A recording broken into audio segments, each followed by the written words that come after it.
My name is Paul Goldsmith from the BERMAD Applications Division. In this video, we're going to talk about commissioning and maintaining the BERMAD Pressure Reducing Station 72S-H with a watchdog emergency valve.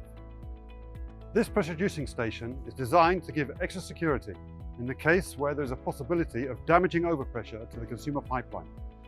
The primary pressure reducing valve is set to the required downstream pressure, while the emergency valve is set to a slightly higher pressure value.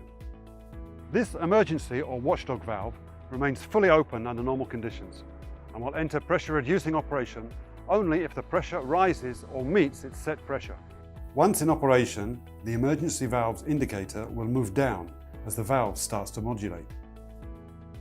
At this point, a limit switch will also be activated, which can send a signal to an alarm system or a control panel. This enables quick initiation of a corrective action by the maintenance team. Before we begin, I'd like to present the major components of this station. When the upstream isolation valve is opened, water first encounters the main strainer, trapping any debris or foreign objects. The water then enters the BERMAD pilot-operated emergency pressure reducing valve. This valve senses the consumer line pressure using this remote sensing line.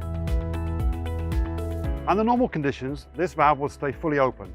It will only start regulating when the consumer supply line pressure rises to or above this valve's set pressure.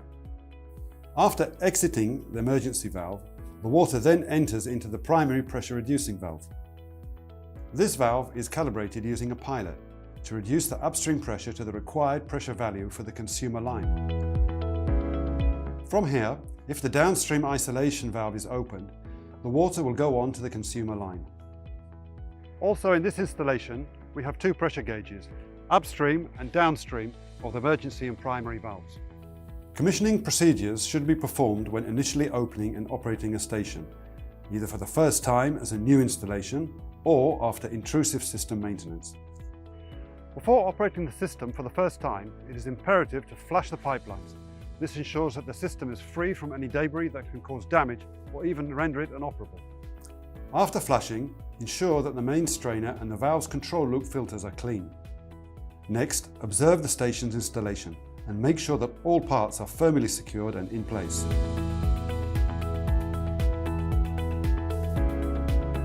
Proceed by verifying that the upstream and downstream isolation valves are closed and that you have typical upstream pressure. Now open the ball valves on the primary pressure reducing valve's control tree.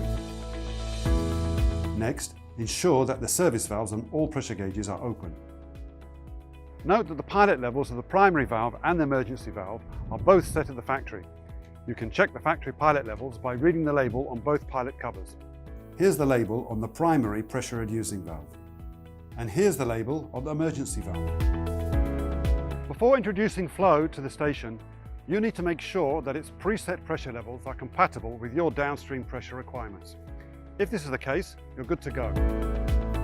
All that's left to do is to open the upstream and then the downstream isolation valves to fill the consumer pipeline in a controlled manner. Keep monitoring the downstream pressure until the flow stabilizes and you reach a pressure that is compatible with your requirements. All right, now let's talk about the other case, which is when the factory set pressure level doesn't meet your requirements and you need to adjust the station's downstream pressure. In this case, all you need to do at this point is to prepare for it. This is done by completely unscrewing, counterclockwise, the primary reducing valve's pilot adjustment screw until it becomes loose. This allows us to later calibrate this valve.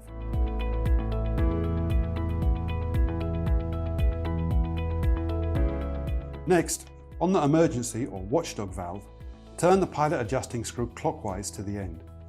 This action adjusts the set pressure of the emergency valve to the highest possible value.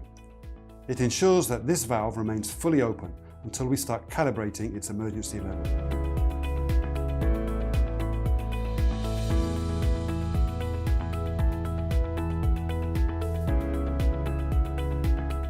Okay, now slowly fully open the upstream isolating valve to fill the station with water. Proceed by partially opening the downstream isolating valve.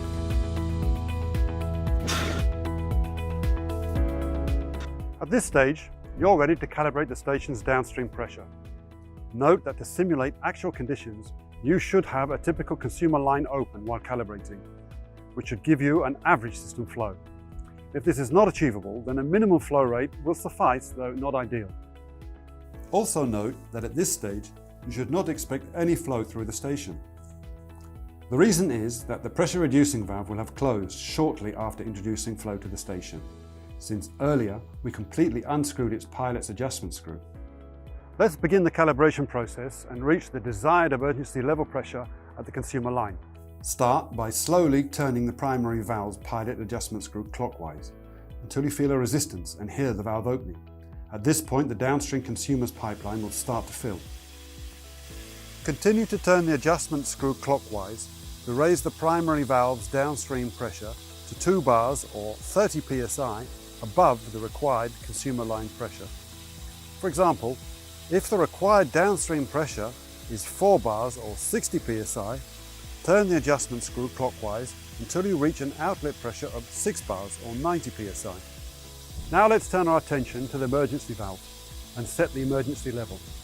Earlier we fully opened this valve, so currently it's not regulating the pressure, even though we have a downstream pressure at the emergency level, which, to remind you, is 6 bars. What we need to do to properly set the emergency level is to slowly turn the emergency valve's pilot adjustment screw counterclockwise. Do this while constantly monitoring the downstream pressure gauge. At a certain point while you turn the screw, the emergency valve will take over and the downstream pressure level will start to fall. As soon as this happens, continue to turn the adjustment screw until the downstream pressure reads 5 bars, or 1 bar above the required consumer line pressure. The emergency valve is now set to 5 bars. When done calibrating the emergency valve, don't forget to close the locking nut.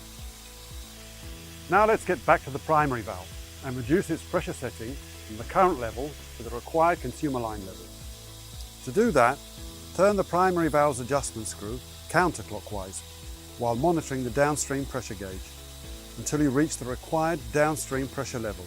In our case, this level is 4 bars or 60 psi. That's it. Finish the calibration process by closing the locking nut and replace the protective plastic cover. When the pressure has stabilized, fully open the downstream isolating valve. Whether or not you performed recalibration, the next step is to remove any residual air from the pressure reducing valve's control loop and chamber. This ensures a more stable and positive pressure control. To vent air from the valve's control loop, loosen the tube eye bolt attached to the valve cover at the highest point of the valve's control chamber. You may notice air exiting the eye bolt. As soon as you get a flow of water without air, retighten the tube fitting eye bolt. Before moving on to maintenance, I'd like to explain a few things about the limit switch and the cam, which are part of the alerting system of the watchdog station. The cam is attached to the emergency valve's main shaft, and both the limit switch and the cam are calibrated at the factory and rarely require recalibration.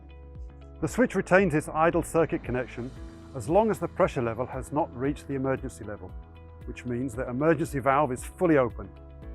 If the emergency pressure level is reached, the emergency valve starts to close and the limit switch alerts the building management system so responsible authorities can take action. Now let's discuss maintenance procedures for the BERMAD pressure reducing station with backup watchdog valve. Note that your schedule for preventative maintenance depends on the actual conditions of use and the station's environment. Here we discuss a schedule suited to a valve operating under average conditions. On a weekly basis, perform a visual inspection of the station and check for leaks or external damage. In addition, observe the unit's pressure gauges to make sure that the pressure upstream and downstream are as they should be. Once a year, close both the upstream and downstream isolation valves and clean the main strainer and the valve control loop filter. Every 3 to 5 years, inspect the internal condition of the pressure reducing valve. Now let's summarize what we covered today.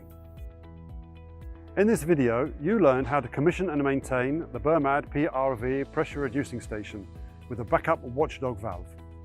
You saw how to prepare the station for first-time use and how to calibrate the downstream consumer line pressure and the emergency backup watchdog valve to meet your specific requirements. We at BERMAD hope you find this information useful and invite you to contact us with any questions or issues you encounter. Thanks for watching.